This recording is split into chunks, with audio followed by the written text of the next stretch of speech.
Magandang umaga po sa inyong lahat.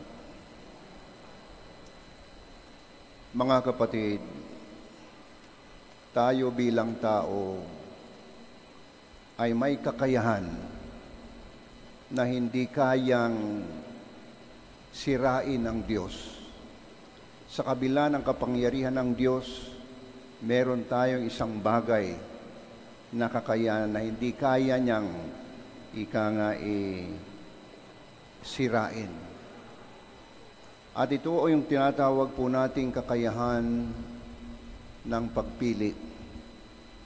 The freedom, the power to choose kung ano at kung sino ang gusto natin. Ito po isang regalo ng Diyos sa atin bilang tao na para bagang siya ay nagsugal kung bakit niya ginawa ito sa atin. Binigyan tayo ng kapangyarihan to choose. Siguro ang dahilan po dyan ay sapagkat He wants to be loved freely. Sapagkat alam naman natin po, kahit sino, ayaw natin na tayo'y mahalin ng sapilitan. It's the same with God. He wants to be loved freely, that we choose to love Him.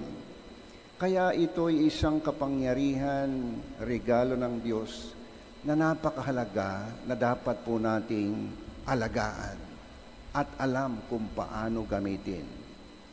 Sapagkat ito po ang dahilan kung bakit si Mama Mary ay naging ina ng Diyos. Marahil kung wala po yung kapangyarihan na ito to choose, to say yes, to say no, ay hindi maaring maging ina si Maria. At si Jesus mismo ay hindi magiging anak ni Maria. Very, very powerful po. Kanya kinakailangan na ligawan, si Maria, para magsabi ng oo. Napakatamis na oo ay napaka-importante. Kanya ipinadala ng Diyos ang anghel para siya ang mamagitan at sabihin na siya'y iniimbitang maging ina ng Diyos. Mabuti na lamang si Maria ay nag-oo. Kung hindi, baka wala po tayong Hesukristo. Napakahalaga po ang role na iyan sa buhay ni Maria, ang magsabi ng oo. Mga kapatid, marahil po ay tatanungin natin, meron bang isang tao sa kasaysayan po natin na walang kasalanan? Madali nating sabihin si Jesucristo, 100% tao yan, hindi nagkasala. Marahil ay sasabihin natin, madali siyang hindi magkasala dahil Diyos siya. Kaya medyo ang tanong, kung merong taong walang kasalanan, medyo hindi applicable kay Lord.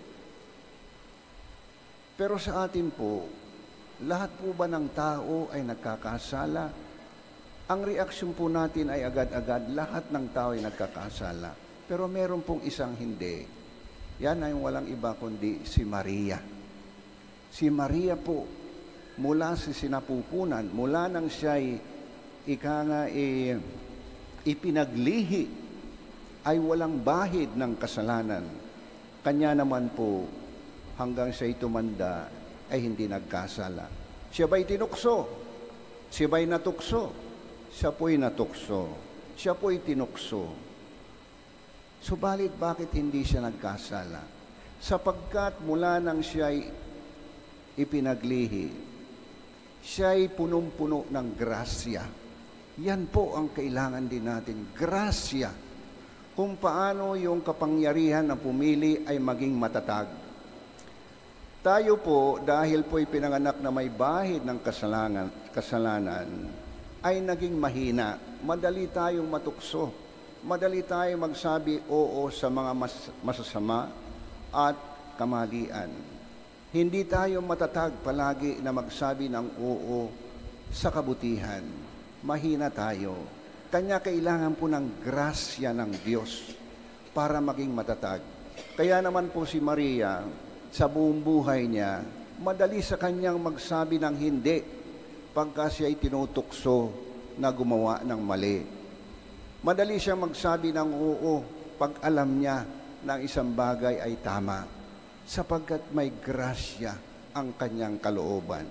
Kanya mga kapatid, marahil po ang mensahe rin po sa atin para maging magandang halimbawa si Maria.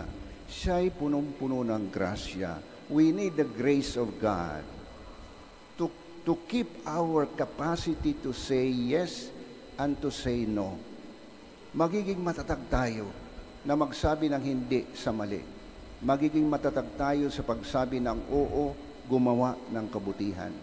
Kaya paano po tayo magkakaroon ng grasya? Mga kapatid, tingnan po natin ang buhay ni Maria. Ang buhay niya, simula nang siya'y bata, ay batang spiritual. A person who prays. A person whose disposition is towards God. Makadiyos si Maria. Na siya'y sa bawat oras, ang Diyos is always a part of His life. Kailangan po yan na tayo nakikipag-usap sa Diyos. Alalahanin po natin na ang Diyos ay hindi doktrina. Ang Diyos ay persona.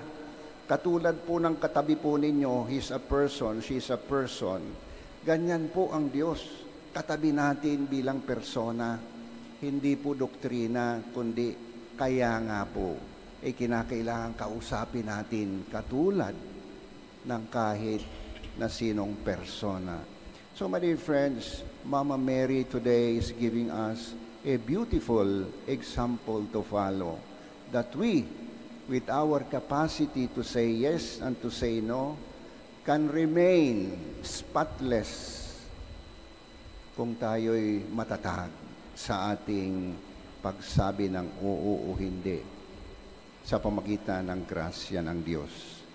Sa misang ito, hilingin po natin na sana po'y maging isang ehemplo sa buhay natin si Maria, na sana ang grasya ng Diyos ay araw-araw nating makamit.